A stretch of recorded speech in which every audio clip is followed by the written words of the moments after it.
Hello, and welcome to this episode of In Discussion With from Medical Update Online. Today I'm talking to Professor Gino Martini about the misuse of nitrous oxide and dinitrophenol and his role as Chief Executive of the Precision Health Technology Accelerator. Professor Martini, why don't you start by introducing yourself?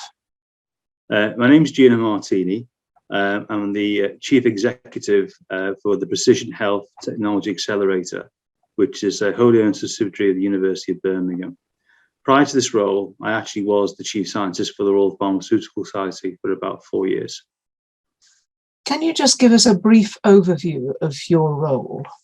I'm the Chief Exec for what we call the PHTA, and this is I suppose, an innovative company. Our job on my role is to help spur innovation in the West Midlands as part of the Birmingham Health Innovation Campus, which is a very large science park that's being built as we speak. And the whole idea of it is to concentrate life sciences in the region and to get academics speaking to industry effectively. That's what we're trying to do. First, focusing on your time at the Royal Pharmaceutical Society, I know that you took a great interest in the misuse of dinitrophenol. Can you tell us what the issue is here? To sort of frame my, I suppose, tenure at the Royal Pharmaceutical Society, I always took the view that every life was important. And I never subscribed to the view that because, 36 people died of exposure to DNP or to nitrous oxide, for example, that it wasn't important. Well, you try to have that conversation with the parent who's just lost their daughter or their son. And I believe pharmacists are medicines experts. It also means we're also experts in stopping misuse. Really important. And I think I've got no data to prove it, except when I walk around the streets, I can see discarded nitrous oxide counters everywhere. I can see obvious signs of drug abuse. And I think over the last 3 or 4 years, drug abuse, misuse has increased. Dinitrophenol is a disgusting chemical.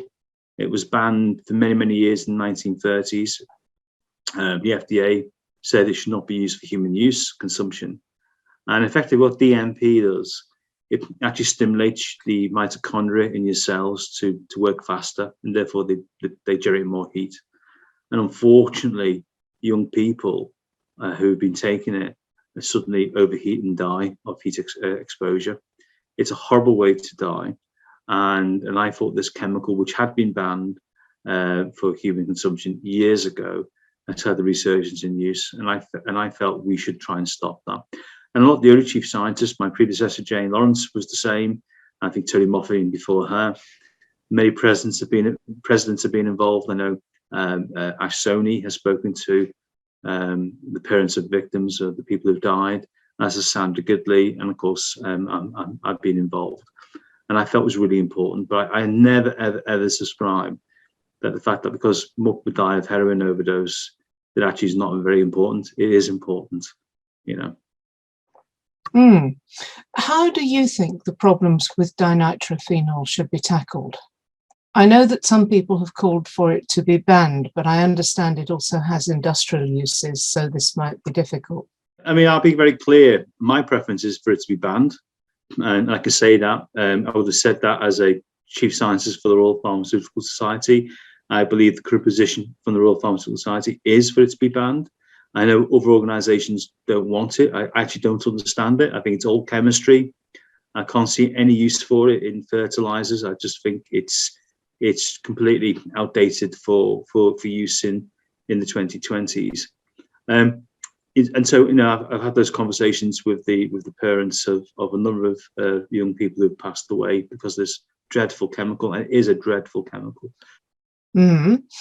Some people have called for the compounding of dinitrophenol to be banned. Is that a way forward?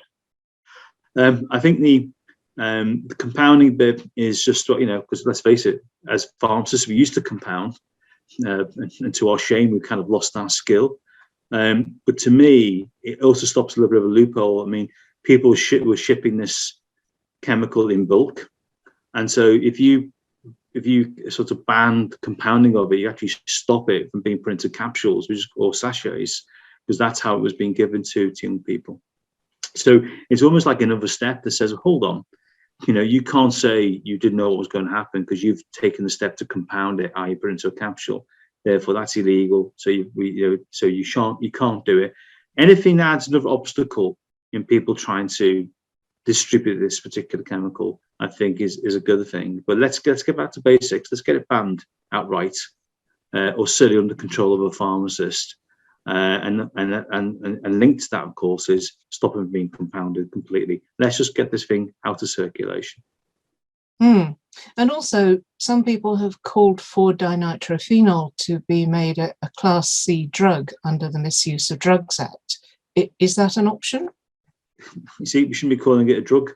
I've been very careful from that. I've used the word chemical, because nearly 100 years ago, literally 1930s, it was told it was not no medical use for it. So it's a chemical. So I don't, I wouldn't, any rescheduling is just a waste of time because it has no therapeutic use at all.